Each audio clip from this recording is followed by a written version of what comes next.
Want to download apps on your Windows laptop or PC? Here's the easiest way.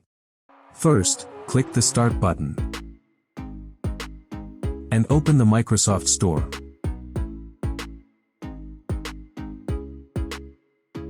In the search bar, type the name of the app you want to download, like WhatsApp, Instagram, or Spotify.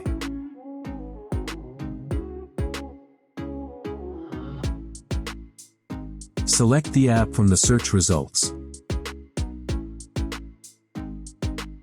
Then click the Get or Install button. Wait for the download to finish, and the app will install automatically.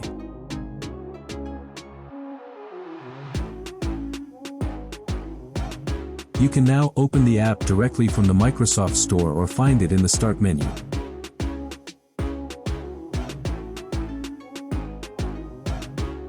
And that's it. Now you know how to download and install apps on any Windows laptop or PC. If this video helped you, don't forget to like, subscribe, and thanks for watching.